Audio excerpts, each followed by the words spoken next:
మీకు తెలుసా ఈ 3 అద్భుతమైన శివాలయాల గురించి? ఈ శివాలయాల్లో జరుగుతున్న అద్భుతాలు వింటే సైన్స్ కూడా మతిపోతుంది. ఈ ఆలయాల గురించి ఇప్పుడు తెలుసుకుందాం. ఇందులో ఫస్ట్ది గుజరాత్ లోని అరేబియా సముద్రం మధ్యలో ఉన్న నిష్కలంక మహదేవ్ ఆలయం. ఈ ఆలయం ఎంత చిత్రమైనదంటే ప్రతిరోజు మధ్యాహ్నం 1 గంట తర్వాత సముద్రం వెనక్కి వెళ్తుంది. అప్పుడు ఈ ఆలయాన్ని చూడవచ్చు. మళ్ళీ సాయంత్రం 8 గంటలకి ఆలయం సముద్రంలో మునిగిపోతుంది. ఇలా వాతావరణంతో సంబంధం లేకుండా సముద్రం ముందుకు వెనక్కి వెళ్లడం శివాజ్ఞగా భావిస్తారు. ఇక రెండవది కర్ణాటకలోని శివగంగాలయం. ఈ ఆలయం సైన్స్ కూడా చెమటలు పట్టిస్తుంది.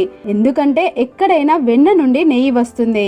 కానీ ఈ ఆలయంలో ప్రకృతికి విరుద్ధంగా శివలింగానికి నెయ్యితో అభిషేకం చేస్తే వెన్న వస్తుంది. ఇలా 1600 సంవత్సరాలుగా ఈ ఆలయంలో జరుగుతుంది. ఇప్పటికీ భక్తులు ఈ ఆలయంలో ఈ అద్భుతాన్ని చూడవచ్చు. దీని వెనుక ఉన్నది ఆ శివయ్య మహిమ కాక ఇంకేమిటి చెప్పండి. ఇక మూడవది భీమవరంలోని సోమేశ్వర ఆలయం. ఈ గుడిలోని శివలింగం ప్రతి అమావాస్యకి నల్లగా, పౌర్ణమికి తెల్లగా మారుతుంది. ఇలా రంగులు మారడం ఎంతో ఆశ్చర్యాన్ని కలిగిస్తుంది. దీని వెనుక ఉన్న రహస్యం ఏమిటో ఇప్పటికీ ఎవరూ కూడా కనుక్కోలేకపోయారు. ఆ శివయ్య ఉన్నాడు అనడానికి ఇంతకన్నా నిదర్శనం ఏముంది చెప్పండి. మీకు ఆ శివయ్య అంటే ఇష్టమైతే ఓం నమః శివాయ అని కామెంట్ చేసి ఇప్పుడే మన ఛానల్ని సబ్స్క్రైబ్ చేసుకోండి. ఓం నమః శివాయ.